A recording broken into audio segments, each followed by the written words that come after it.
करेंगे, लेकिन उससे पहले पैट कमिंस कप्तानी में चूक रहे, इसको लेकर चर्चा शुरू हो चुकी है।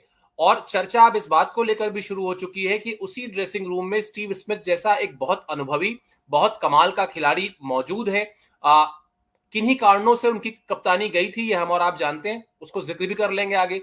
लेकिन क्या कप्तानी के मोर्चे पर पैट कमिंस की विफलता ऑस्ट्रेलिया को भारी पड़ रही है?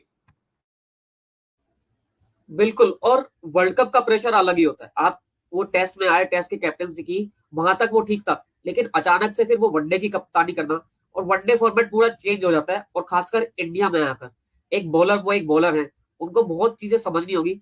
और शायद अगर बीच वर्ल्ड कप में शायद ऑस्ट्रेलिया कप्तानी ना बदले या इतना बड़ा हार्श फैसला ना ले, लेकिन यहाँ पर उनको बात करनी होगी अपने सीनियर खिलाड़ियों से।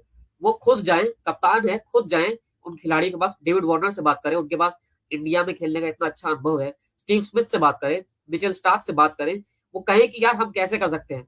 वो अपना इनपुट दे, ग्राउंड पर सभी को साथ आना होगा, वरना ऑस्ट्रेलिया के लिए वो बुरी चीज हो जाएगी। और शायद आपने बिल्कुल सही कहा, शायद ये पहली बार लग रहा है कि ऑस्ट्रेलिया का कोई कप्तान किसी आईसीसी वर्ल्ड कप में इतना कमजोर दिख रहा है। वरना मिचेल स्टार्क हो, माइकल क्लार्क हो पहले, या उसके बाद उससे पहले रिकी पॉन्टिंग हो, जो भी कप्तानों की फेहरिस्त देखेंगे वर्ल्ड कप में, ऑस्ट्रेलिया का कप्तान अलग ही दिखता था कि यार ये बंदा कप्तानी से ही मैच जिता सकता है। लेकिन यहाँ पैट कमिंस के साथ वो चीजें नहीं है। तो उनको तो यही करना चाहिए कि आप सीनियर्स के पास जाएं और उनसे कहें कि मुझे इनपुट्स दीजिए, मुझे बताइए कि मैं कहाँ गलत कर रहा हूँ, या ग्राउंड में मुझे बताइए कि आप ये चीज कीजिए, कहाँ चेंज करने हैं या कहाँ फील्ड सेट करनी है। अगर उतनी मदद भी मिल जाए शायद उनको, क्योंकि उनके पास अगर आइडियाज नहीं आ रहे हैं तो आप बाहर से उनको आइडियाज मिले, तो शायद कुछ चीजें दिखे कि पैट कमिंस को थोड़ा सहयोग मिल जाएगा, तो अच्छी रिजल्ट देखने को मिल पाएंगे ऑस्ट्रेलिया को।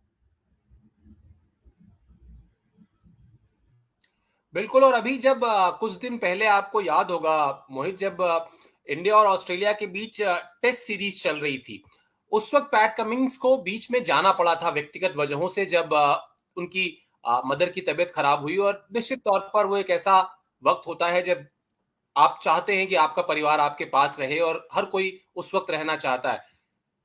पैट कमिंस गए, स्टीवन स्मिथ ने कप्तानी संभाली, और टेस्ट मैच में बाकायदा ऑस्ट्रेलिया, आपको याद होगा, इंदौर में भारत को 9 विकेट से हराने में कामयाब रहा। क्या ये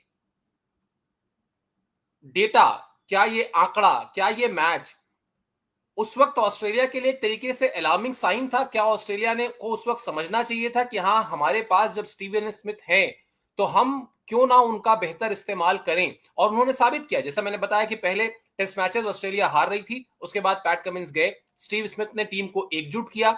और कल तो कमेंट्री में गौतम गंभीर ये बात कह रहे थे कि भाई अभी स्टीवन स्मिथ के पास कम से कम 2 3 4 साल का क्रिकेट है। आप उनको ठीक है, आपने बिल्कुल सही कहा कि वर्ल्ड कप के बीच में ऐसा फैसला नहीं होगा, लेकिन यह भी सच है कि अगर वर्ल्ड कप ऐसा ही गया ऑस्ट्रेलिया का, तो उसके बाद यह फैसला जरूर होगा। अब वो स्टीव स्मिथ के पक्ष में होगा, नहीं होगा, लेकिन पैट कमिंस की छुट्टी हो जाएगी। बिल्कुल। और यहाँ पर ऑस्ट्रेलिया बोर्ड की वो जिद मुझे समझ नहीं आती है कि एक विवाद हुआ, सैंड पेपर विवाद हुआ, उसके बाद उन पर बैन लगा। अब तो वो दोनों प्लेयर्स वापस आ गए, स्टीव स्मिथ भी खेल रहे हैं, डेविड वार्नर भी खेल रहे हैं। अब ये क्या जिद है कि हम उनको लीडरशिप नहीं देंगे? अगर वो इंटरनेशनल क्रिकेट में है, टीम का हिस्सा है, तो प्लेइंग 11 में जो भी प्लेयर खेल रहा है तो वो कप्तानी का हकदार है। अगर वो टीम का हिस्सा है तो वो कप्तान बन सकता है। तो ये पता नहीं क्या जिद है कि यार अब नहीं, उनको हम कप्तानी नहीं देंगे। वरना अगर आपके पास स्टीव स्मिथ है तो आप क्यों पैट कमिंस को कप्तान बनाना चाहते हैं? आप अच्छे खासे कप्तान है, लीडर है, उनके पास इतना अनुभव है, और इंडिया में भी वो लगातार खेल चुके हैं, इंडिया में कप्तानी भी कर चुके हैं और सफल भी रहे हैं। तो ये चीज, ये तो जिद है कि हम उनको एक कप्तानी नहीं देंगे। या पहले भी कहा गया कि डेविड वार्नर लीडरशिप की रेस में अभी नहीं है क्योंकि वो विवाद से निकलकर सामने आ रहे हैं। तो ये चीजें गलत है। शायद ऑस्ट्रेलियन बोर्ड को वर्ल्ड कप में अगर ऑस्ट्रेलिया आगे भी बुरा प्रदर्शन करता है और हमें देखने को मिलता है कि वो 9 में से 7 मैच हार जाए, 5 मैच हार जाए, या सेमीफाइनल में क्वालिफाई ही ना कर पाए, तब तो ये एक्शन होगा ही। और पैट कमिंस को हटाना ही होगा, खासकर वनडे से। टेस्ट में अगर वो अच्छा कर रहे हैं तो ठीक है, लेकिन वनडे से तो उनको हटाना ही होगा। तब आपके पास कुछ ऑप्शन ही है। शायद स्टीव स्मिथ सबसे बेस्ट ऑप्शन है। और आपने सही कहा कि उनके पास अगर 3 या 4 साल हैं तो क्यों नहीं। अगर 2 साल वो बंदा आपको परफॉर्म करके दे सकता है, कप्तानी करके दे सकता है, तो बहुत अच्छी चीज है। और शायद स्टीव स्मिथ को अगर कप्तानी मिले तो उनका बल्ला भी चले वनडे में। वो लगातार अच्छा परफॉर्म भी करे, क्योंकि वो एक ऐसा बंदा है कि जो प्रेशर में लगातार अच्छा परफॉर्म करता है। और हमने लगातार ये चीज देखी है, टेस्ट क्रिकेट में भी देखी है और हर दूसरे फॉर्मेट में भी देखी है।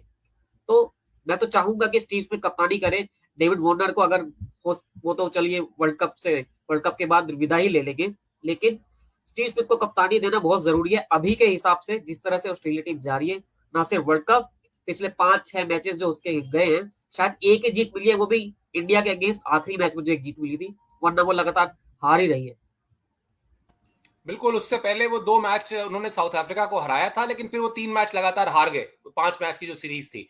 मोहित और हम जिस विवाद का जिक्र कर रहे हैं उसको ब्रीफली बता देते हैं अपने सब्सक्राइबर्स को, ताकि चीजें पूरे पर्सपेक्टिव में रहें, कोई चीज अधूरी ना रह जाए। साउथ अफ्रीका के खिलाफ टेस्ट मैच था और स्टीव स्मिथ टीम के कप्तान होते थे, और उस वक्त ये आरोप लगा था और साबित हुआ था, कैमरे में दिखाई दिया था कि बॉल के साथ छेड़छाड़ की गई है। बॉल के साथ छेड़छाड़ के बाद स्टीवन स्मिथ और डेविड वार्नर को बैन किया गया था। बाद में उनका बैन जब हटा तो वो टीम में वापस आ गए, उन्होंने क्रिकेट खेलनी शुरू कर दी। बल्कि स्टीवन स्मिथ तो जब रेगुलर कैप्टन नहीं होते थे तो उन्होंने कुछ कुछ मौकों पर कैप्टनसी भी की, जिसका जिक्र मैंने अभी किया। लेकिन वो बात जो मोहित कह रहे हैं वो एक बड़ा दिलचस्प पहलू है कि मतलब आप अपने देश के लिए खेल तो सकते हैं, लेकिन कप्तानी नहीं कर सकते। खैर, अगला मैं अच्छा एक चीज और है मोहित, देखिए मुझे ये अभी जहन में अचानक आया। ये T20 वर्ल्ड कप आपको भारत वाला याद होगा, जिसमें पहला मैच पाकिस्तान से हारे, दूसरा मैच न्यूजीलैंड से हारे।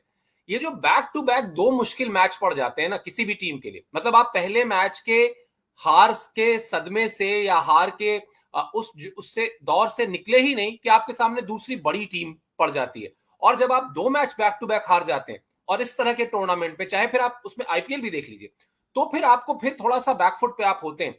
और अब दिक्कत क्या है कि ऑस्ट्रेलिया का अगला मैच श्रीलंका से। श्रीलंका ठीक है, 2 मैच वो खेल चुकी है, दोनों वो भी हार चुकी है। लेकिन जो बात अभी थोड़ी देर पहले हम लोग कर रहे थे कि जिस तरह से ऑस्ट्रेलिया खेल रही है उसमें तो उसको बांग्लादेश हरा देगा, तो श्रीलंका तो बांग्लादेश के से बेहतर ही टीम है। बिल्कुल, और आप एक टूर्नामेंट में जा रहे हैं, पहला मैच हार जाए तो होता है कि चलो हम टच में नहीं थे और चीजें नहीं सुधरी अभी तक, तो दूसरे मैच में आपको उम्मीद रहती है। लेकिन अब आप 2 मैच लगातार हार गए। अब टीम का माइंडसेट क्या होगा? टीम का माइंडसेट होगा कि यार हमें पॉइंट टेबल के रेस में थोड़ा सा आगे जाना है, अपना नेट रन रेट भी सुधारना है। तो इतनी सारी चीजें चल रही है आपके दिमाग में, तो अब आप फ्री बैगेज के साथ नहीं जा रहे। आप लगातार यही सोचते जा रहे हैं कि हमको 1 पॉइंट तो हासिल करना है, नेट रन रेट भी चाहिए। और उसके बाद हमको ये लग रहा है कि यार 2 मैच हार गए, कहीं ये मैच में हमको हरा दे। श्रीलंका के पास ज्यादा अनुभव है एशिया में खेलने का, इन कंडीशंस को उसके पास पता है कि वो कैसे खेल सकती है, तो ऐसे में उसके पास मुश्किल है।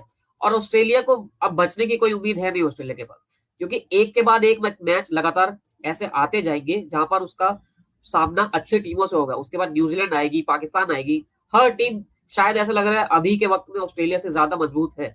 और न्यूजीलैंड वाला मैच तो शायद धर्मशाला में है, तो मुझे लगता है कि धर्मशाला की कंडीशंस तो ऑस्ट्रेलिया से ज्यादा न्यूजीलैंड को फेवर करेगी, क्योंकि वहां पर जिस तरह का मौसम होता है और हवा चलती है और जैसे बॉल वहां पर अपना कमाल करती है, तो वो चीजें तो शायद न्यूजीलैंड को ज्यादा अच्छी लगेगी। तो वही दिक्कत है कि ऑस्ट्रेलिया के साथ अब दिमाग में ये चीज रहेगी कि हमें अपना नेट रन रेट भी सुधारना है, हमें पॉइंट्स टेबल में आगे भी बढ़ना है। तो जब इतनी चीजें आपके साथ चल रही होगी, तब आप अपने गेम पर कैसे ही ध्यान देंगे, और वो चीजें बहुत मुश्किल हो जाएगी।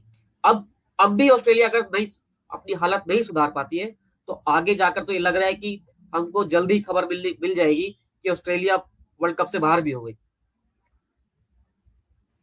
बहुत चौंकाने वाली खबर होगी। वैसे ही जैसे इस विश्व कप में सब्सक्राइबर्स को याद दिला दें कि एक ऐसी टीम नहीं खेल रही है जो 2 बार की वर्ल्ड चैंपियन टीम है, जिसका नाम